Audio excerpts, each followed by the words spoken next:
podcast. Here at the Step Out podcast, we are a faith-based podcast where we talk all things life, Bible, Christianity, and most importantly, what it means to step out in faith. I am your host, Kyla Otto, and we have another guest episode for you today. I am so excited that my friend Audrey is on the podcast today. We have been looking forward to this for a little bit, I would say. Oh, yeah, we've been planning this podcast for a while. Yeah. So, before we get into like who Audrey is and all of that, I do want to remind everyone that there will be no episode next week because it is the break week. So every 4 episodes, I take a week off. So please take that time to catch up on any episodes you haven't seen. And yes, okay, now we can get into who Audrey is. So we met at Rock Valley. Yeah, we met at InterVarsity. Do you want to kind of talk about like what InterVarsity is? So InterVarsity is a campus ministry. They have clubs all over the country. It's an amazing ministry. We are both leaders for this club now, but yeah, it's just we have maybe 30 members now. Yeah. So we meet once a week for Bible study, once a week for prayer meetings, and have a bunch of faith-based events that we get together for. So if you're some of my listeners who maybe you're at Rock Valley or you know someone at Rock Valley or you're planning to come to Rock Valley, definitely check out InterVarsity. It's been an amazing community. It's been really, really great. Yes. So another fun thing that I wanted to talk about with the two of us is that we are kind of the same person. Yes, all of our friends have been telling us that we are the same person or sisters is what I've been told. Like, I'm like, oh, hey, look, it's your sister. It's so funny to me because I think we went and visited Moody Bible Institute together. And while we were on that trip, like right after, we found out that we both really liked Taylor Swift. Yes. And that was my first sign. I was like, okay, we're going to get along because we're both obsessed. I've also known just like the grandma energy that we share, like just the hobbies, and also just like your Butterbell that you're excited about. Not my Butterbell. Guys, if you don't know what a Butterbell is, look it up. It's really cool. It's a much cooler way to store your butter than like a dish. Absolutely. Yeah. Yes, I agree. It's much better than a butter dish. And I think that having grandma hobbies as college students, I feel like that makes us really cool. I agree. Grandmas are cool. What are some grandma hobbies that you have?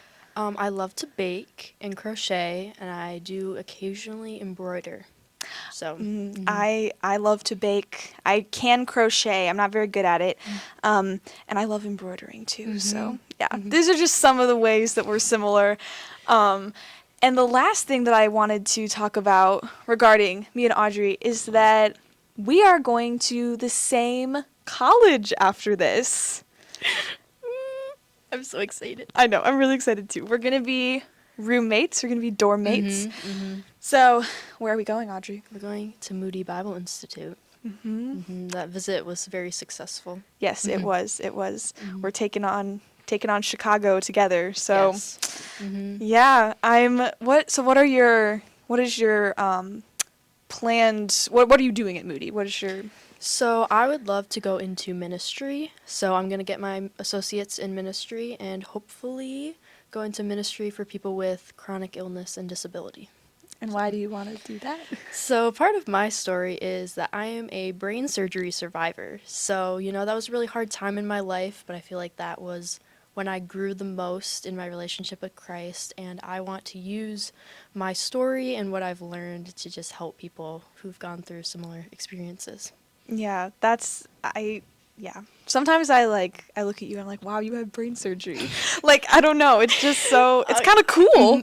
Most people look at me and don't realize that. I think one of my friends, when I first met him, like, he had heard that I had brain surgery, but he thought I was going to be, like, sickly.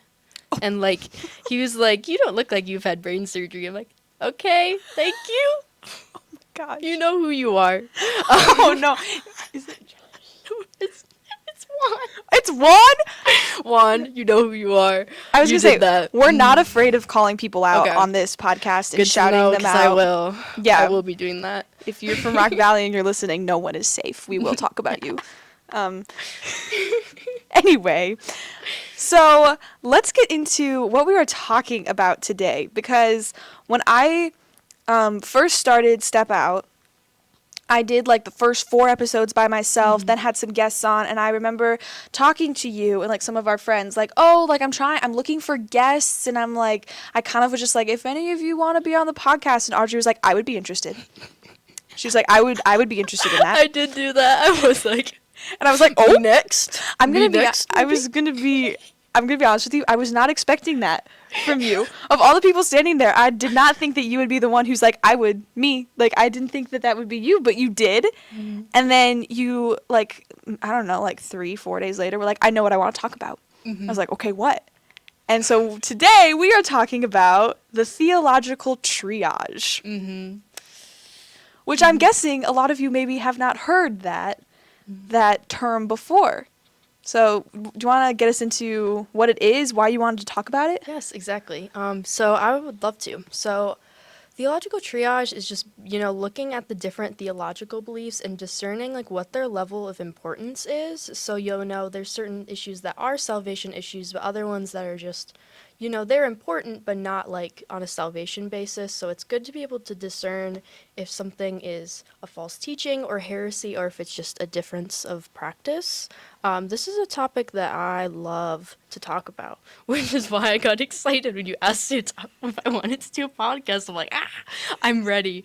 But I just love this topic, and I've been looking forward to talking about it today. Yeah, this is something that I have loved about having this podcast, because it's really small. It's like I have a very small audience, and it's just me doing it. So I really love that I get to have like just people on who just talk about what they're passionate about. Like that's what I did with Kai and Amanda. They just came on and talked about what they were passionate about and like what God's been teaching them.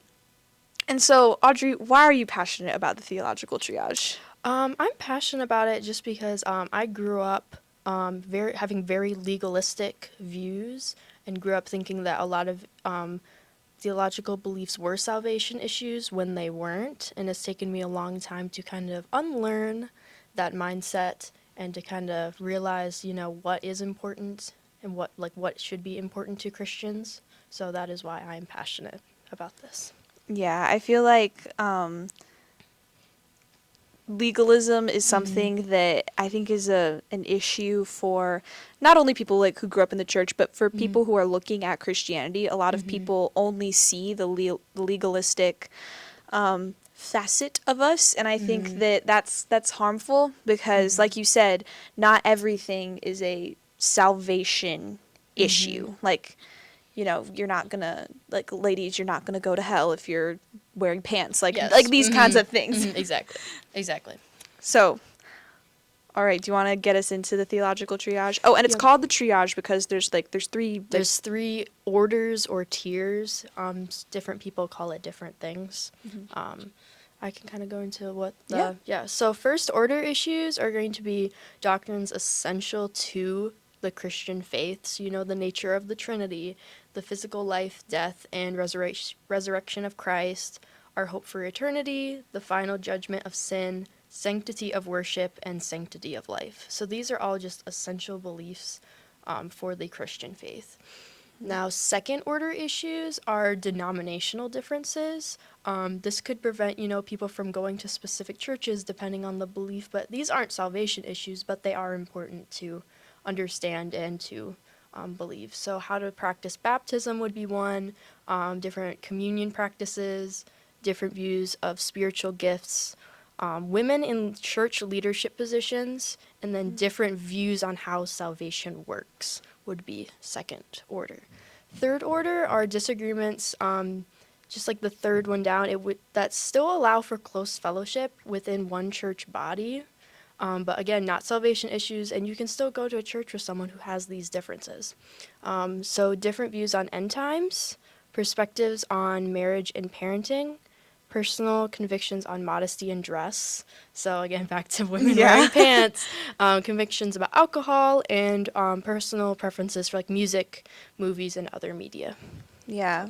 Yeah. And I think that, so it's like the first one is basically kind of saying like, are you a Christian or not? Yes. So I would say that these are things, oh my gosh, I'm a little bit like Bible nerdy, and I really like, That's okay, me too. yeah, That's and I good. really like talking about like what makes something a cult and what makes something like a religion. Yeah. And to me, like these first order issues, if you deviate on any one of these things, it's kind of like, okay, well that's going outside of the Christian faith, and like Yes. these are salvation issues. These are issues where it's like, I don't know if we can really consider you Christian. Yes. Because, for example, you don't believe in the Trinity. I think that's a very common one, Yes. like with Mormonism and Jehovah's Witness, like they don't believe in the Trinity.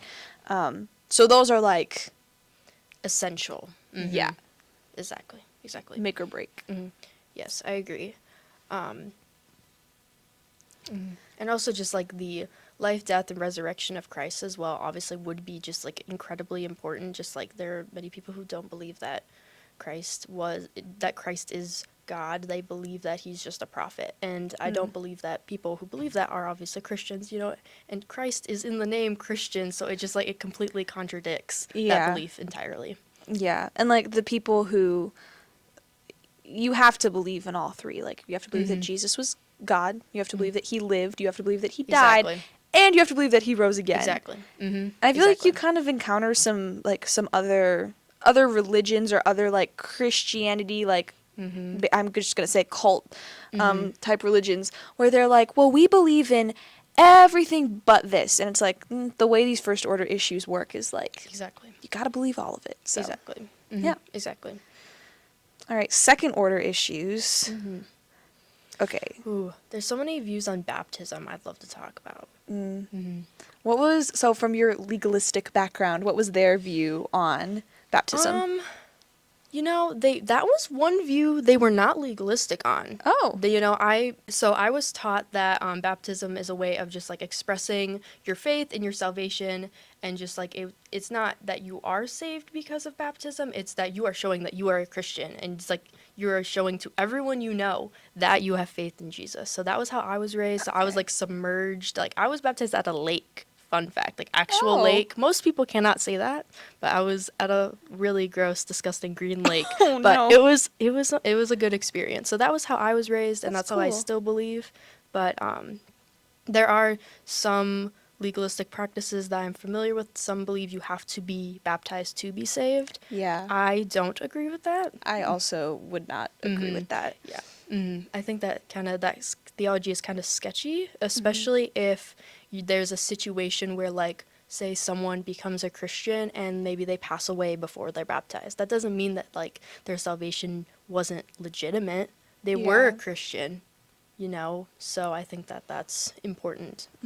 Another thing that the denomination that I'm a part of, we're okay with both infant and adult baptisms, but I know that there are some faiths where it's like, oh, you need to be baptized as an infant, and they will baptize adults, but they would prefer you be baptized as an infant. And there are some denominations where it's the exact opposite, and they're like, no, we prefer that you wait until you're older to be baptized. And my denomination does both, depending on what like the parents want. And but my personal belief is that you should be baptized when you're an adult and like conscious and like aware of the decision, the commitment you're making. But this is a second order issue. So Yes, it's not like I'm exactly. going to leave my church because some people here think infant baptism is okay. Yes. So Exactly. I think that there's a lot of like infant baptism that's like child dedication based, and not like salvation based. So like that, I think that is okay. You know, I've seen that happen. I think that can be good. Like that was kind of like how my dad was baptized, was like child dedication. And then he was actually again baptized as an adult. Like he made that decision. Okay. So it's kind of Yeah. both. I was dedicated as a baby, and then I was baptized when I was 11 or 12, I think. But even for me, like, once again, this is just my personal belief, but for me, being baptized at 11 was still a little bit too early, in my opinion. I would, if I have kids, I'm going to encourage them to wait till they're, like, at least in high school. But once again, second tier. I'm not Exactly. gonna Exactly. We can have different views on this and still be unified in the body of Christ. Hence So. the point of this episode. Exactly. We can have different views and still be unified Exactly. as one body of Christ. Like your dad was, let's say your dad was like actually like baptized as a kid. It's not like I'm gonna say, oh my gosh, I can never speak to your dad because he believes is terrible. No, that's not what we're. No. Oh, communion's a good one. I think we should talk about communion. So I'm of the belief that like it's a remembrance of Jesus' sacrifice and the like symbolism of the bread being the body and the wine being the blood is not literal. Like it's a symbol remembering, and just kind of I love communion. I was so glad to have communion on Sunday. It was just so amazing, and just like. Yeah, that's like my view. I don't agree with the view that it's like the body and the blood like physically turn into like it like literally turns. I don't agree with that. Yeah. But again, second order issue. Second order issue. Second order issue. Like I know that's really common like Catholicism where they think that it turns like you eat it and then it turns into literally Jesus's skin and blood. And I believe that it is also symbolic. But I also think, I mean, the other ones on this list are different views of spiritual gifts. Women in leadership is definitely a hot button issue. I would love to talk about it. Go for it. So this was a viewpoint that my church was very legalistic on. So women could not be leaders at all in churches, at all. My mother was technically in charge of the children's ministries at church, but she technically, the role was not assigned to her because she was a woman. Even though she had all the responsibility and did all of the work, a man had the name because she was a woman and couldn't lead. Even though she was spiritually leading the other women and in these ministries and also the children. Like she was leading, she was being a spiritual leader. So I firmly believe that it is our job as Christians, men and women, to be spiritual leaders. I believe that we are called to spiritually lead, and we may have different roles, and that's okay. But spiritual leading is the job of all Christians. Yeah. And I think also you're listening to two women who want to go into ministry. Yes, exactly. So, and like the denomination that I am a part of is all for women in ministry, like all the way up until like they can be pastors and they can be ordained and all of that. And I'm just to be honest, I am not sure where I stand on this topic in terms of specifically women being like pastors or like a senior pastor at a church. That's something that I'm still like, I don't know. But the thing is I have friends, very good friends, who are women and they are pastors. And like, okay, that's fine. Like, I don't, second tier issue. Exactly. You don't have to come to the same conclusions on these to be unified. Right. So. And I do think that being super legalistic about it, though, you as your old church, like as a denomination, if they want to believe that women can't be in spiritual leadership roles, okay. But to deny your mom that title when she was doing the work, it's like at some point you have to be consistent is what I'm saying. And then also take it a step further and don't be judgmental of other denominations. Exactly. Like they're sinning because they're doing it this way. It's like, yes, definitely. Yes. Calm down. So, yeah, second order issues. And before we move on to the third order issues, I was thinking as you were talking, I was like, we're in kind of a unique position as leaders in InterVarsity. Because I was just thinking back, we just came from a Bible study that InterVarsity had. And I was just thinking, like, how at my table that I was leading small group discussion, I had two people who were Catholic at my table. I had me. I had a girl who was a new Christian and who didn't even really know what denominations were. And then I had myself who's Protestant, and then I had one other who was Protestant, and then one who I don't know like what he believes, what denominations he's a part of. But I think that that's really cool that it's like Yeah. we're all friends in that group. We Mhm. all have great discussion. We talk about Calvinism quite a bit in our Oh, group. yes. And it's Mhm. like, but we're all really good friends Mhm. because, you know, we obviously have different beliefs, Mhm. but we're all still able to get along and have these really great Bible studies together. Yeah, that is one of my favorite things about InterVarsity is just how diverse the group is and how just like we have all we're different. We come from different backgrounds and we have all these different beliefs, but we're all unified by Christ. And like that's what brings us together and I think that's just so incredibly beautiful and that's just been like such an encouragement to me. Like, you know, leaving legalism, it was not unified. It was very divisive. You know, it's making enemies of people with slightly different beliefs than you and just like coming to Rock Valley and becoming a part of this community has been one of the best experiences of my life. Truly. I love you guys so much. Oh, I can't believe we're leaving. I can't believe we're graduating. I can't get on that. I need to know. And I've only been there a year. She's been there 2.5. 2.5 2.5 years. years I've been at Rock Valley and InterVarsity. Yeah. So yeah, InterVarsity has been the biggest blessing I think for both of us. It's definitely been the highlight for me in attending Rock Valley. Definitely the best people that I've ever met, and it's been such a blessing. And it's so incredible to see, just like even in our leadership, we're so diverse. Like one of our leaders, our president is Pentecostal. Our treasurer is Presbyterian. Like I'm more non-denominational. I think you said we were more like Orthodox. Yeah, I'm Covenant, so it's Mhm. like we're Mhm. traditionally Protestant, but then like we're on like a little bit more of the Orthodox side, Mhm. just slightly. Mhm. But yeah, it's really cool to just see how we have all these different denominations, and we all disagree on like these second order issues, Mhm. but we're all able to come together and have really great conversations. And we've had debates before. We have people in our group who are Calvinist and some people who are not, and so we've had debates about that. But we always walk away from those conversations just still being friends, and it's like a really respectful conversation. And we just were curious and we ask questions and we just are there to learn about each other's beliefs. Yeah, I think it's so important to like understand another person's viewpoint and to not just be like kind of isolated and focused on what you believe. It's important to understand the other viewpoints as well and see like why other people come to that conclusion, and I think that's important.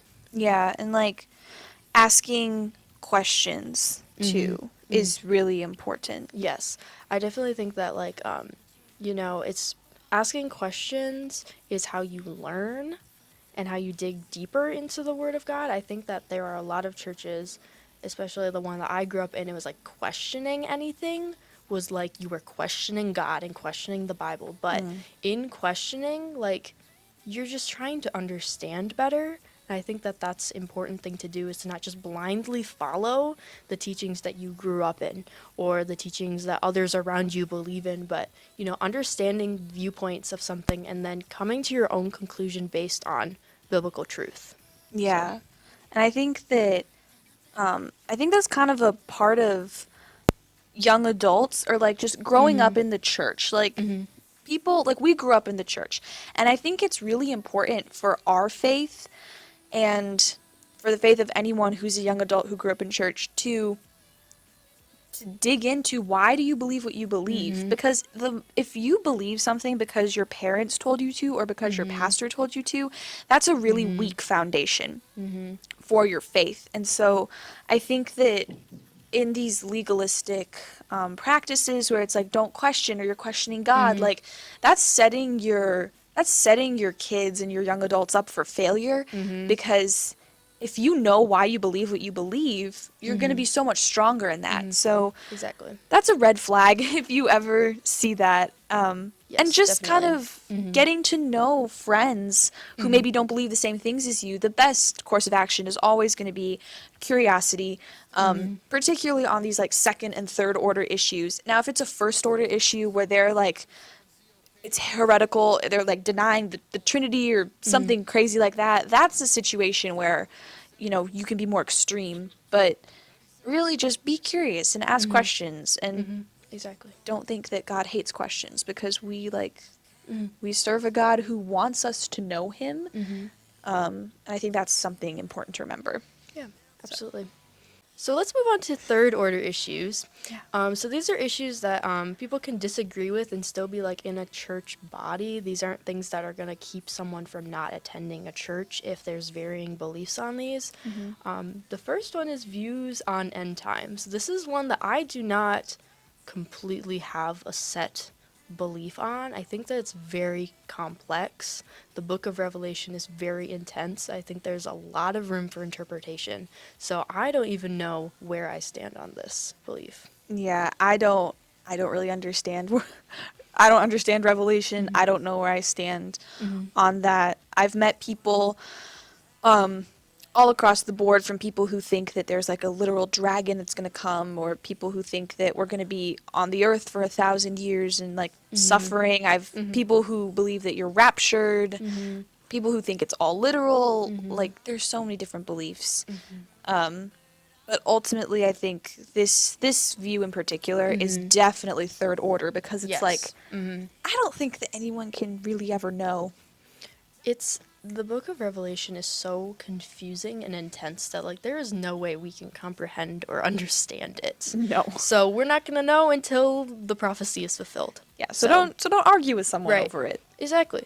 And I think that like there's a lot of people get so focused in on the views of end times, and it's so debated. I think that we forget that like you're looking ahead. And you're forgetting you need to be in the now as well. Yes, we should be looking forward to Christ's return, but if you're so focused on the future that you're forgetting to live now for Christ, and you're forgetting to serve him now, like, yes, you should be witnessing to people. You should be bringing as many people to Christ as possible, because that prophecy is going to be fulfilled, but you shouldn't have to worry about when it's going to happen. You shouldn't have to worry how it's going to happen. You should be worried about how you are living now, leading up to end times. Yeah. Amen. Because like, if you're a Christian, that means that you know that your eternity is safe. Exactly. You are secure. And that is what matters. What matters is whether or not you have salvation through Jesus. It does not matter how the apocalypse happens, how the world is going to end. What matters is that you know what your eternity looks like, and you can have all the theories you want, but this is no reason to. This is a definite third order issue. Exactly. Right. So another one is modesty. This one is one I'm excited to talk about. So you want to go? Yeah. So modesty, I know I made a joke earlier where it's like, oh, like, girls, like, you're going to go to hell if you wear pants. And like, that was a joke, but there are legitimately people out there who think that if women do not wear skirts and like things like that, that they're sinning, and they're going to go to hell. And Exactly. oh gosh, guys, modesty is a third order issue. It is. And it's also based on conviction, how you dress. You should be following Christ's leading in how you dress. Also, the Bible describes modesty as your heart posture. It's humility. It's actually described as not flaunting. You should not be flaunting like your wealth and maybe your jewelry and like things that you wear. That's how it's described. I feel like a lot of Christians, like modern Christians, will now interpret it as like a set list of rules to dress, like that you need to dress a certain way to be a Christian. Like, and obviously, like, if you are convicted and you believe that God is convicting you to not wear pants or to not show your shoulders, good for you. You should follow your convictions, but you should not put your convictions on other people. these are things like, yes, it's important to follow your convictions, but we are not all going to be convicted in the same way. And it's also important to know that it's not a set list of rules. Your heart posture and how you approach it is what is most important. Yeah.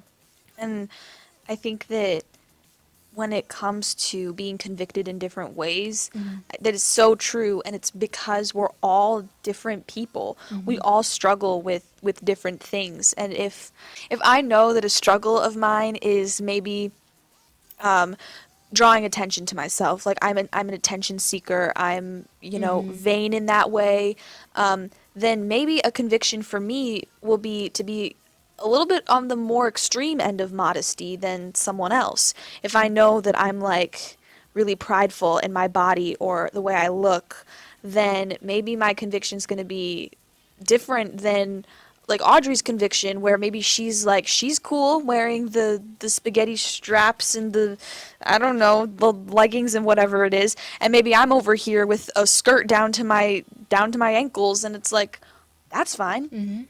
That's fine. Does she think I'm going to hell? No. Do I think she's going to hell? No. Also no. So it's on an individual level. Exactly. And I want to point out, it is a red flag if you are in a community that is excluding people because of the way that they dress. Exactly. Exactly. And also, modesty standards don't just apply to women. We're What? talking to you, Chad, with your shirtless gym pictures. We don't want to see that. No more of that. No, with your baggy gray sweatpants and your really tight black t-shirt, you don't think we know what you're doing? We know what you're doing. We know why you're wearing that, Chad. You should stop. Shame on you, Chad. No. No. No. And those like sweaty thirst trap videos. Why? Huh? Why? No. Why are you wearing that tank top in the summer? Is it really because you're hot? Or is it because you're hot? That was good. That was good. That was crazy. I think I'm gonna keep that in though. Yeah, Guys, I think we should.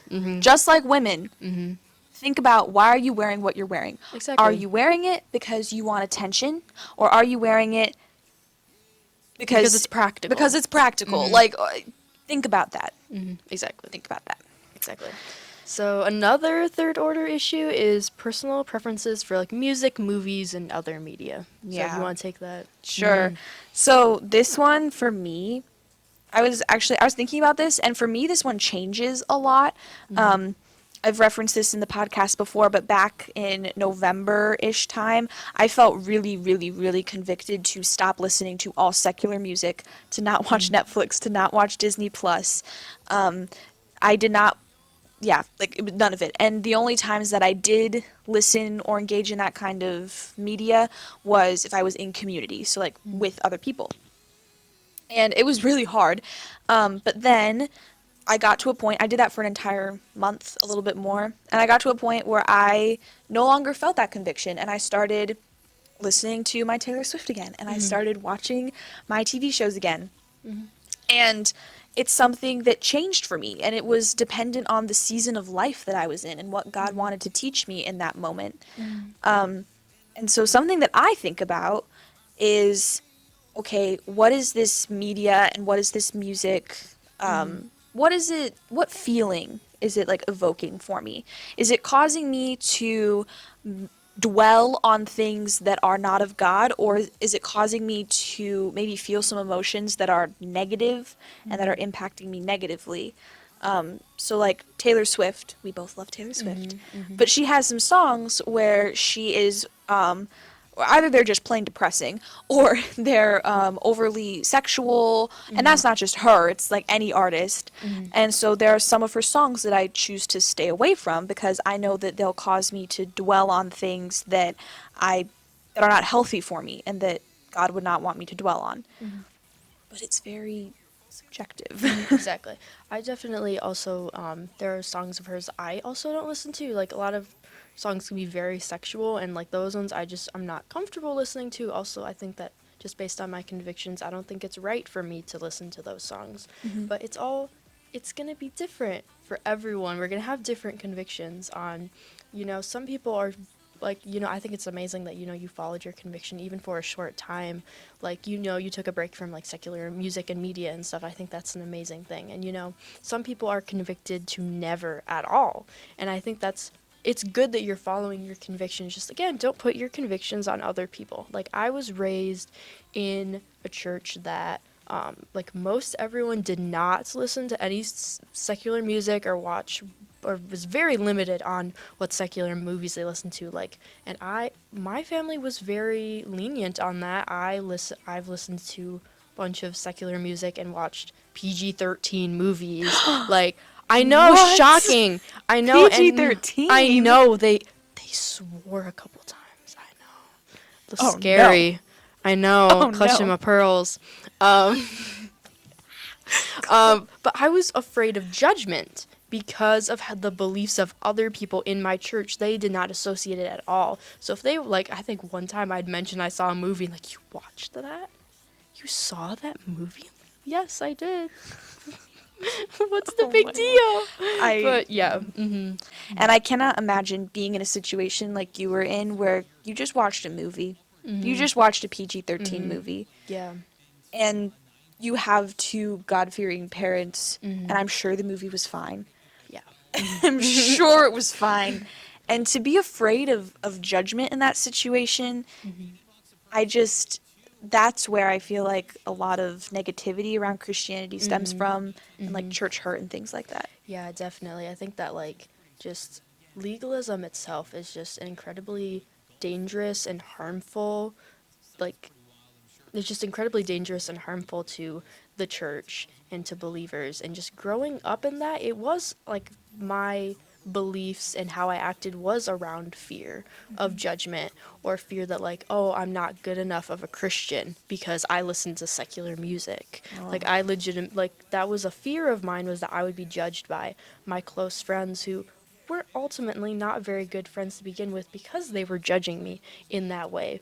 And yeah, I think that just, like, legalism itself is like you're basing your faith on man-made rules versus actual salvation and the relationship you have with Christ. And just like, it's so incredibly dangerous thing for churches to believe. And I think that a lot of times it's very subtle. It's hard to see until you're in it. Like, I was part of my church for maybe 15 years, and it wasn't within the last few years that we kind of realized the issues. Like, when you're first starting out, you don't see it, but it gets progressively worse. Yeah, I think that legalism was something that was very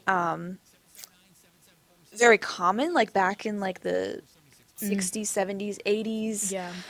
Like, because yeah, and I think that even today the pendulum has maybe swung too far the other direction, but that's like a different conversation.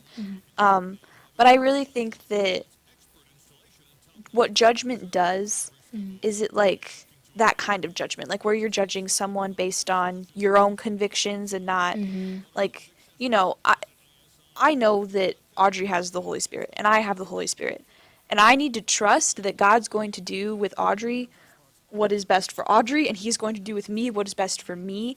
And so that means we're going to have different convictions. And so if we're judging someone, just know that you're not helping anything, No. I would say. It causes more hurt than anything else. Instead of being like a good friend, and obviously, like, if they're doing, it's important, like, there's accountability. You should be accountable, holding your friends and fellow believers accountable. I mean, Paul talks about this, like, in his letters to the churches, like, holding, like, all his letters were like calling people out and holding people accountable. Like, that is important. But at the same time, there's certain things that, like, you don't need to argue about. You don't need to be divisive about. And I don't even know where I was going with this, but just like judgment and fear-mongering around some of these beliefs, instead of being like a loving and caring Christian, is just not helpful. Yeah. So. And that's where I think this, what's this called again? The Theological triage. Theological triage. I wanted to call it like doctrinal something. Anyway, this is where the theological triage can be really helpful to know because you can kind of gauge where it's like, okay, this person is denying that Jesus died on the cross. They say that the Trinity isn't real. They have no regard for the sanctity of life. Okay, that is something that we need to take very, very, very seriously. And it's our job as believers to like protect the body of Christ against these things. But then if you have a conviction on something like modesty, it's like, okay, it's very much, you can kind of gauge, okay, that's a third order issue. The Spirit's convicting us in different ways, and we can disagree. Exactly. Yeah. And just creating, I think, really quick, I think we should talk about the importance of being unified as a body of believers. Yes. That was what we were talking about in our Bible study today, talking about how the church, the body of the church, and how we all have different roles. And we all just, like, you know, someone in my studies, like, we complement each other. Ooh, that's good. And, you know, I think that's really good because, you know, we all come from different backgrounds. We're all going to come to different conclusions on different things, but ultimately, what brings us together is Christ and our salvation through him that he freely gives to us when we do not deserve it. Like, that is ultimately, like, what unifies us. Yeah. Yeah. I think that getting caught up on these second order issues and definitely the third order issues, it's just the body of, like Jesus said, like a house that's divided against itself cannot stand. Jesus said it first, not Abraham Lincoln. I know. But he said that, and it's like, it's good to have unity, and the denominations serve their purpose, I'm sure, but the fact that I see something like InterVarsity coming together and being unified and in a place of no judgment, with a place of curiosity, I don't know, it gives me hope. Me as well. It does give me hope. All right, well, this was a great conversation. I know, this is so much fun. Yeah, I'm glad that people enjoy podcasting. Like, all the guests who have come on, they're like, this was so much fun, and I'm like, okay, good. I'm glad that you. I know, I've been looking forward to this for weeks. Yes. So I think this was really educational. Yes. If anything, like, this is probably the most educational episode we've had. And I think it was really good. I think it gives people some practical tools as well to like gauge how they view other Christians and like just things like that. And definitely, like, research on your own theological triage. There are definitely some beliefs people may view on different tiers, on, like, different second or third, people may swap them out. So definitely do your own research. Don't just take our word for it. Do your own research, do your own digging. Yeah. That's important. Yes, I agree. All right, well, I will see you guys, not next week, but the week after for episode 9. I love you guys. Thank you for listening. And don't forget to squeeze Jesus. Bye.